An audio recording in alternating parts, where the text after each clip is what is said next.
Vamos conhecer mais uma ferramenta da qualidade, né? Uma das principais ferramentas relacionadas à gestão da qualidade, que é o diagrama de Ishikawa. O diagrama de Ishikawa, ele tem, né, um formato de espinha de peixe. Nós vamos ver aí o porquê. Bom, o nome da ferramenta, o nome oficial é diagrama de Ishikawa, né? Quem propôs essa ferramenta, essa forma de se pensar e organizar, foi Kaoru Ishikawa, que é um estudioso, né, conhecido também como um dos gurus da qualidade. Então, ele é que elaborou essa ferramenta. Mas essa ferramenta, ela também recebe outros nomes. Diagrama causa e efeito, DCE. Então, é justamente isso que ela faz, relaciona causa e efeito, e também pelo nome mais popular, que é diagrama espinha de peixe, justamente pelo formato que ela apresenta, né, depois de montada. Então, vamos ver um pouco mais sobre o que é essa ferramenta. Ela é uma técnica utilizada para levantar as causas de um problema e também para organizar ideias quando as sugestões são múltiplas e variadas. Então, você vai pensar acerca de um problema, de uma situação e vai levantar possíveis causas disso. Depois você precisa agrupar. Então, essa é a ideia, organizar isso de uma forma que fique fácil o entendimento. E ele é um diagrama porque ele vai ter uma configuração gráfica, né? Ele formará um desenho. Cada problema possui categorias de causas, então isso é importante. Um problema, normalmente, ele não tem apenas uma causa. Então, isso se tratando de problemas de trabalho, né, gente? Problemas de ordem operacional ou administrativa. Então, eu tenho um problema e ele tem várias coisas que o causam. Então, são as categorias, né? E dentro das categorias, a gente vai ter várias causas. O esquema gráfico do diagrama, ele tem esse formato aqui. Então, o que acontece? Eu tenho o problema colocado aqui na ponta, né? Ou seja, descrito aqui. E aí eu vou identificar categorias, olha. Tudo isso aqui é chamado categoria. Eu que vou dar o nome para isso. E essas categorias, elas vão ter aqui, cada uma, as suas causas. Então, conforme eu vou preenchendo esse esquema, ele vai tendo esse formato. É um desenho muito bom, porque quando eu olho, depois que ele está finalizado, fica fácil entender que tudo isso aqui, né, pode estar causando isso aqui. Então, a gente consegue rapidamente ter essa elaboração. Se eu fizesse uma lista, problema, e colocasse as causas, eu não pego rapidamente isso. Eu tenho que parar e ler e ter que destrinchar isso na minha cabeça. Quando eu organizo, fica mais fácil. Na hora de elaborar esse diagrama, o que eu preciso ter em mente? Primeiro eu preciso definir o problema. O que eu estou querendo investigar, analisar? O que eu vou pensar acerca? Então, tudo tem que partir de um objetivo. O objetivo é o problema que eu vou trabalhar. Convoque a equipe para fazer a análise do problema. Utilize a técnica do brainstorm. Essa técnica eu vou falar mais à frente, mas é uma técnica que é de forma bem resumida, você juntar um grupo de pessoas que entende, que tem algum conhecimento de determinado problema que está sendo posto e as pessoas vão discutir sobre ele. Então, o brainstorm é fazer uma reunião para a gente levantar ideias.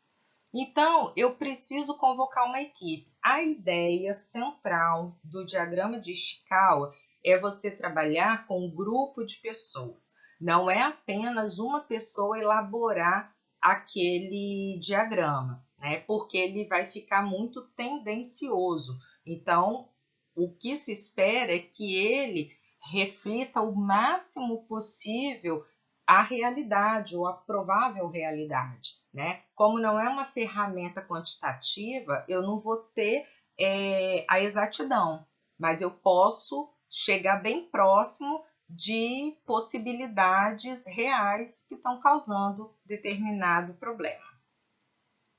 Defina as principais categorias, que são chamadas causas primárias, que seriam as categorias mães, né?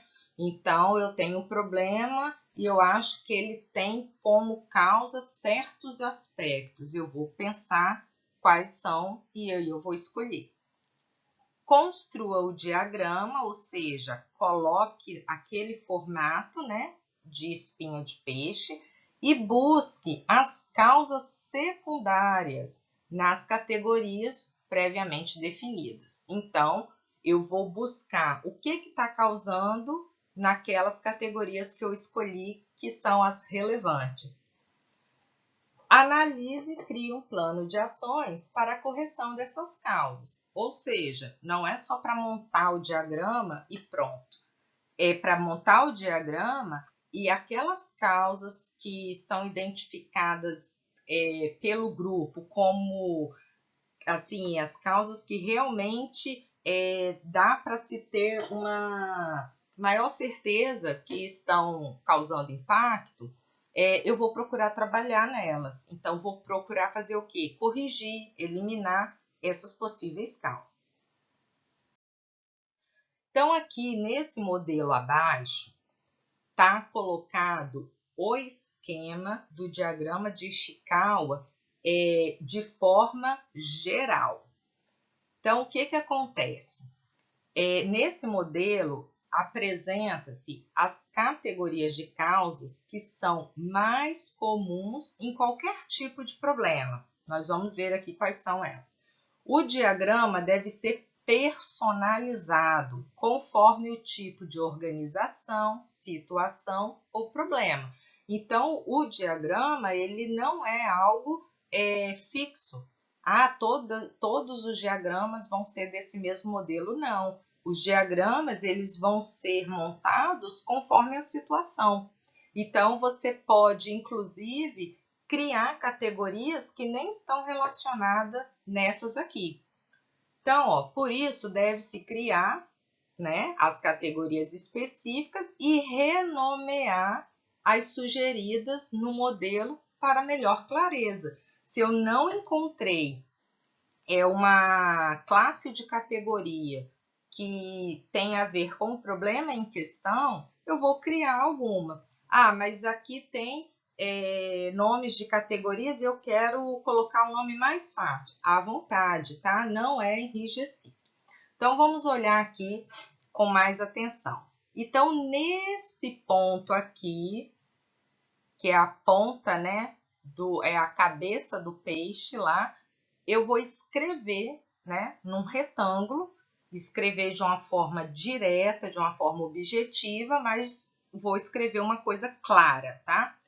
Eu vou colocar o quê? O efeito, a anomalia ou o problema. Ou seja, é algo geralmente negativo. Eu vou colocar ali aquilo que está sendo, né, um resultado ruim. E eu quero trabalhar para identificar o que está levando a esse resultado. Então, aqui a gente escreve isso, tá? Efeito, anomalia ou problema.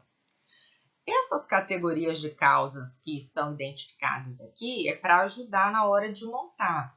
Que categorias são essas? São os tipos de áreas que existem em qualquer organização, seja uma empresa ou seja uma organização sem fins lucrativos.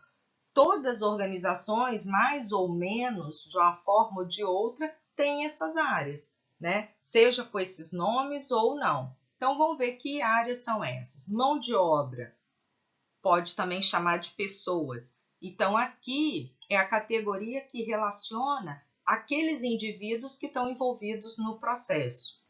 Materiais, todo tipo de material que é utilizado e que tem a ver com o problema em questão. Meio ambiente, quando é o caso, né, dependendo do tipo de organização, o meio ambiente aí ele tem papel fundamental.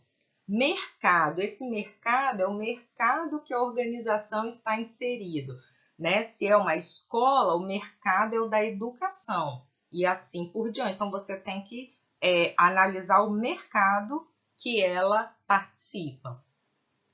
Máquinas e equipamentos é uma área que, né, toda organização tem e que normalmente tem ali problemas, né? Políticas de gestão. Quando se fala em políticas, é a forma de se fazer, de gerir, de administrar. Então, políticas de gestão. Se for uma empresa privada, como que é a forma que está sendo gerida essa empresa? Se for uma empresa pública, são as políticas públicas de gestão. Métodos. Métodos se relaciona à metodologia, ou seja, a forma de se fazer as coisas. Tem causas que tem problema justamente no modo como a coisa é feita. Medidas e controles é um outro tipo de categoria, né, que a gente também encontra. São infinitas as categorias. Aqui, como eu disse, só está colocado aquelas que você normalmente encontra de forma mais comum nas organizações.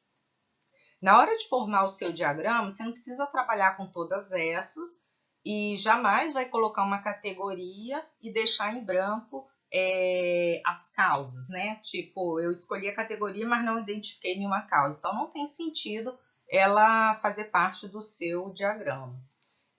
Outra coisa que é importante é o seguinte, se eu usar 3 categorias na parte superior, eu devo usar 3 categorias na parte inferior. Eu tenho que trabalhar com o esquema visual. E o mínimo de categoria que eu posso trabalhar são 2, que aí eu pego essa parte aqui, ó. Menos que isso, se eu trabalhar com uma categoria em cima e uma embaixo, fica um diagrama pobre, aí não teria sentido de usar o diagrama, tá? Então, a gente procura trabalhar com, no mínimo, 4 categorias de causas, tá? E tentando sempre trabalhar com esse equilíbrio, porque o desenho, nesse caso, é fundamental. Ele tem que estar muito bem feito e elaborado. Vamos ver no exemplo a seguir como que a ferramenta realmente funciona e fica mais fácil de compreender. E o exemplo em questão é da área de vocês e minha, né? Que é o ensino. Então, vejam, exemplo de um diagrama de causa e efeito para o processo ensino-aprendizagem que está deficiente numa determinada instituição.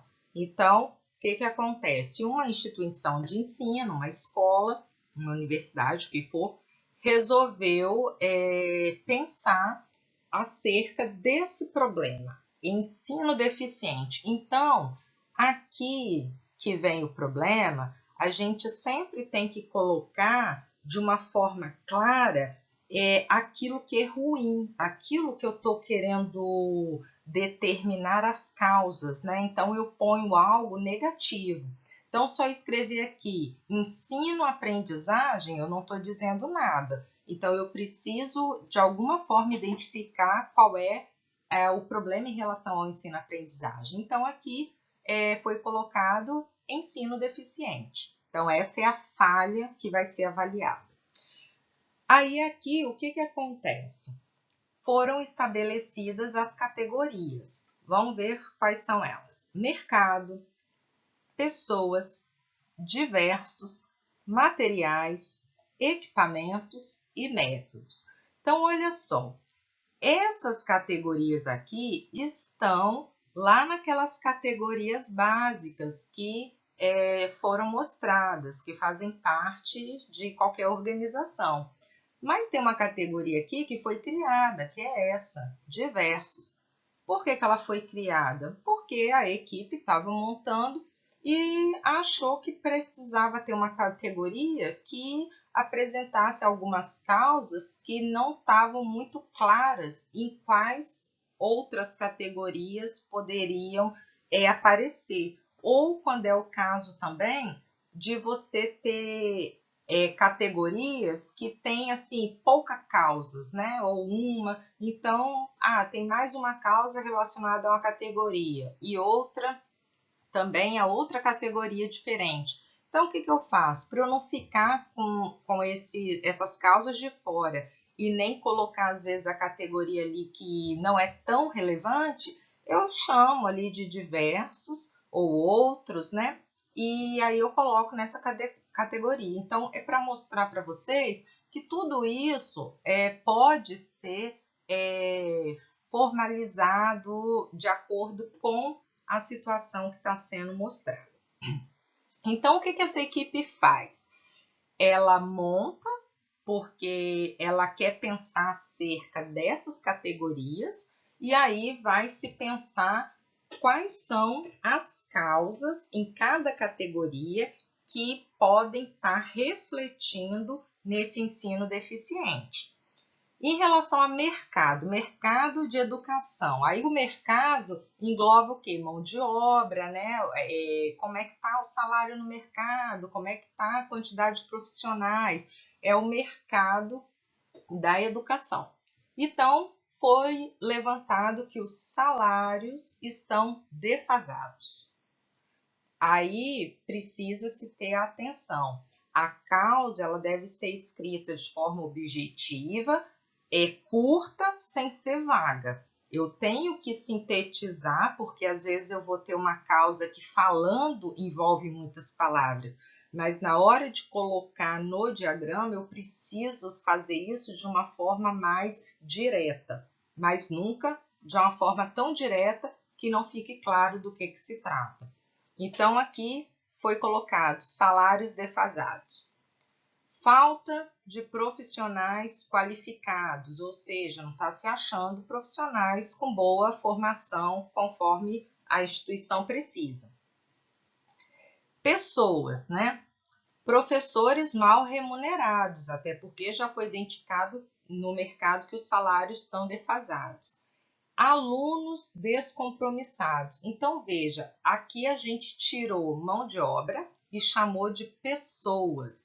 Por quê? Porque eu não queria só falar da mão de obra, de quem faz. Queria falar dos dois perfis que estão envolvidos, prestador de serviço e cliente. Nesse caso, o cliente é o aluno. Então, eu chamo pessoas. Sempre que é preciso ajustar para ficar mais, que contemple, né, melhor, a gente faz isso.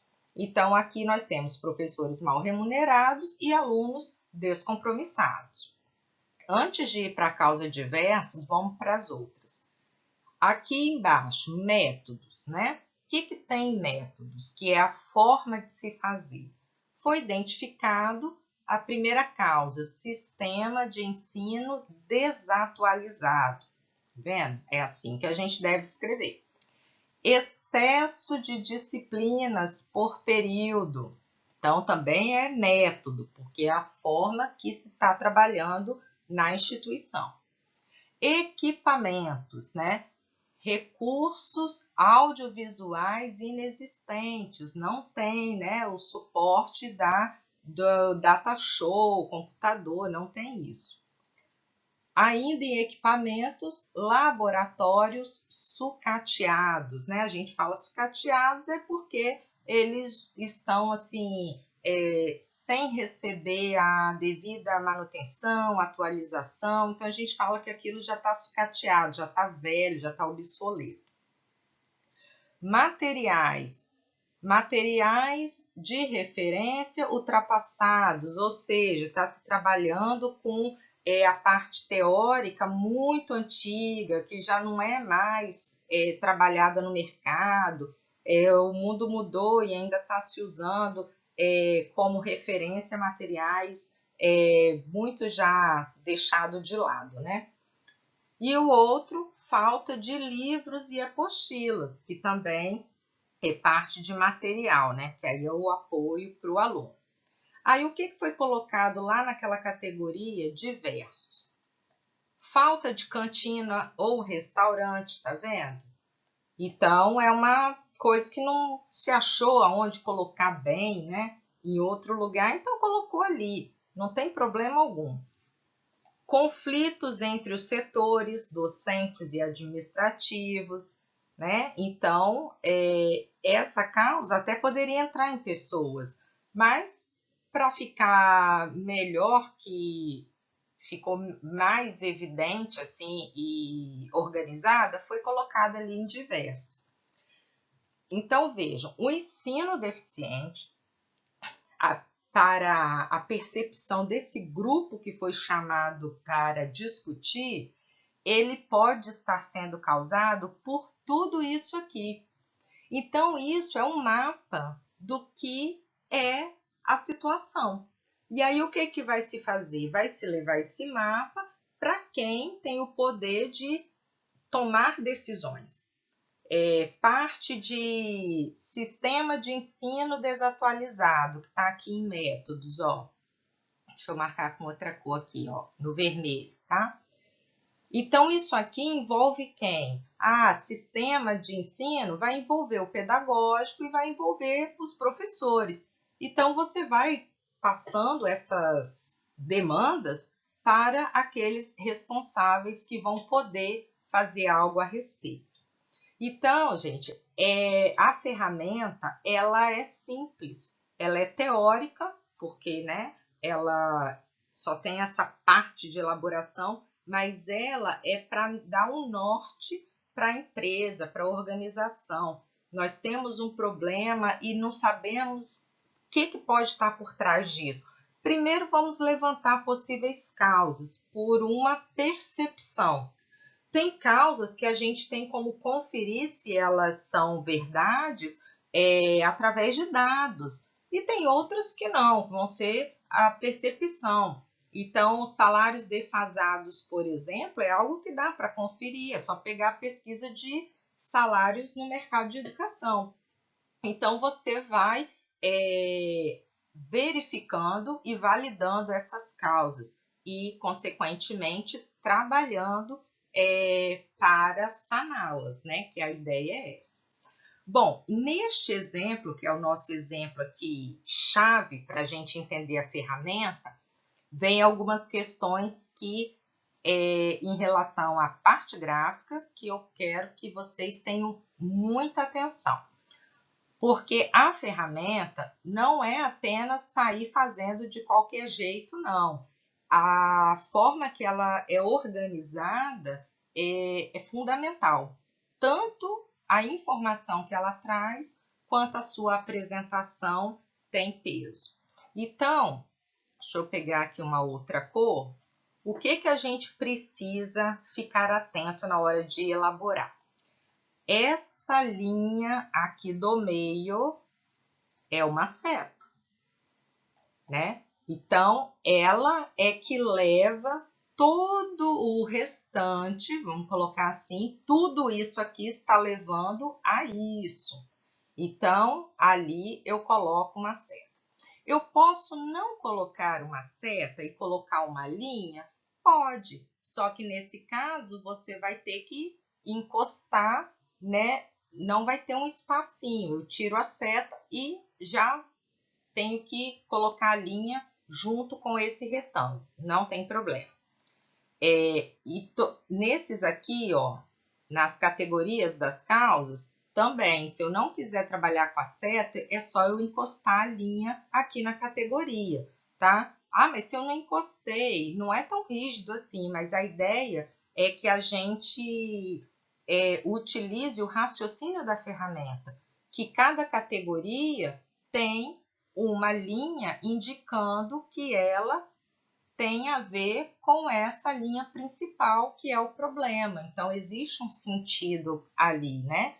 Que a gente deve obedecer. Outra questão que geralmente gera dúvida.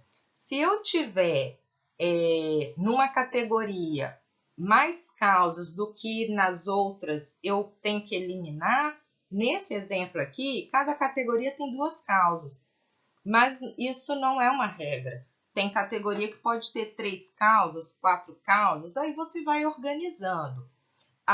O que você precisa sempre ter em mente é que, graficamente, o seu diagrama tem que estar agradável, tem que estar bem construído. E como que eu faço isso? Nessa categoria mercado aqui, as causas foram colocadas para o lado direito, pessoas também. Agora, em diversos, uma causa ficou para a direita e outra para a esquerda. Por que eu vou fazendo essa distribuição? Olha aqui, em materiais ocorre a mesma coisa, em equipamentos também, tá vendo? Não existe o formato, né, que tem que ser seguido, tem que ficar só de um lado ou do outro. A gente faz essa distribuição de forma a ocupar o espaço total que eu estou trabalhando. Então, eu vou distribuindo o meu texto, né, que são minhas causas, de forma a ficar algo equilibrado. Então, às vezes, eu vou estar trabalhando com as causas só para um lado. Se elas tiverem texto pequeno, eu posso trabalhar com todas para o mesmo lado, né? E aí fica equilibrado. Mas, por exemplo, aqui em diversos, essa causa é muito grande. Se eu colocasse ela para o lado esquerdo, ou trouxesse essa outra para o lado direito, não ia ficar legal, ia ficar muito embolado. Então, é essa preocupação estética que precisa ter na hora que está trabalhando. Outra coisa, embaixo da causa, coloque uma linha, sempre que puder gerar dúvida. Então, eu coloco uma linha tocando aquela linha da categoria. Por que eu tenho que fazer isso? Porque assim, se eu tiver, pegando esse exemplo aqui, ó, que tem muito texto e que está entre 2 categorias, quando eu ponho uma linha embaixo e toco em qual categoria ela faz parte, não gera dúvida, né? Então, não fica isso é daqui ou dali. Então, são cuidados, como eu falei, estéticos, mas que são fundamentais, porque como se trata de um diagrama, se não tiver bem elaborado, pode gerar dúvida e a gente não quer isso, né? Então, tenham esse cuidado. Se você não quiser usar uma linha embaixo de cada causa, você pode fazer isso, desde que tudo fique muito fácil e claro, não gere dúvida. Então, esses cuidados precisam ter. Se vocês forem pesquisar sobre diagrama de causa, às vezes vocês vão ver elaborações com algumas diferenças, mas essa que eu estou mostrando aqui para vocês é a forma geral e a forma mais utilizada. E aqui vocês não terão erros. Então, é assim que fica o diagrama de Ishikawa. Aqui tem um exemplo, tá bem emboladinho, mas é só para mostrar para vocês como que um diagrama ele pode ficar complexo, né? Por que ele pode ficar complexo? Aqui foi colocado um problema, alto consumo de combustível, e se está trabalhando apenas com 4 causas: carro, método, motorista e material. Porém, em cada categoria foi colocada as causas. Olha uma outra forma de se montar. Eu escrevo a causa e puxo uma seta indicando, né, em qual categoria ela faz parte. Tudo isso são formas aceitáveis de elaborar o diagrama. Aí aqui, olha esse exemplo. Aqui eu tenho uma causa e eu tenho a linha que leva até carro. Porém, com essa causa aqui, eu tenho relacionada a ela, essa aqui, ó, pressão de pneus, eu tenho outras 2 causas que estão relacionadas diretamente a ela. Aí o que eu faço? Eu puxo essas linhas, no caso aqui foi usado setas, para ligar a seta de pressão de pneus que está indicando que faz parte de carros. Então, viram como que o diagrama ele pode ficar detalhado? Depende daquilo que você quer. Então, se a equipe quiser ir mais a fundo, ela vai, né, destrinchando aquilo o máximo que ela puder. Mas vejam, olhando esse diagrama, você pensa o quê? Nossa, quanta informação! Mas se você for analisar o diagrama, não tem embolação. Porque cada categoria que você parar para olhar, vai estar indicada certinha com a seta, o que ela se refere, né? Em qual categoria. E aí a distribuição fica assim, ó, tem coisa escrita aqui, tem coisa aqui, para cá, tá vendo? Não segue apenas um sentido, porque é a ideia de se distribuir o conteúdo para que ele fique de forma mais equilibrada e harmônica. Então, é assim que tem que parecer um diagrama. O diagrama, ele é isso, tá? Ele é essa ferramenta, não tem muito mais o que falar sobre ele, porque ele basicamente é você entender que vai trabalhar com o quê? Com um problema que é colocado, né, na ponta, e depois eu vou trabalhar com categorias de causas que podem estar levando a esse problema. E assim, aqui vou mostrar para vocês um outro exemplo para ajudar aí a reforçar a compreensão. Nós temos aqui como problema a ser pensado acidentes de trânsito. E já tem aqui as categorias que foram selecionadas: veículos, pessoas, fiscalização, vias e pistas. Ou seja, esse grupo que está discutindo acidentes de trânsito já identificou que quer trabalhar com essas categorias aí, tá? De causas. Então, vamos ver o que seriam causas dentro dessas categorias que podem estar levando aos acidentes de trânsito. Em relação a pessoas, não pratica direção defensiva. Aqui já está indo direto. Não pratica direção defensiva. Quem dirige é o motorista. Então, seria redundante eu escrever ali: motorista não pratica direção defensiva. Mas se você escrever, não há problema. A gente só tenta ser um pouco mais direto. Então, aqui, em relação à pessoa, foi identificada uma causa referente ao motorista. Outra causa em relação a pessoas já tem a ver com a outra parte, né, que tem ali de pessoas envolvidas geralmente nesse processo de acidente de trânsito. Pessoas, né, pedestres. Os pedestres são imprudentes, então isso também leva a acidentes. Então, aqui foram identificadas duas causas. Continuando. Em relação a veículos, veículos sem manutenção, né? Então, os veículos que não recebem a devida manutenção, não têm as suas, né, seus cuidados em dia, podem ocasionar acidentes.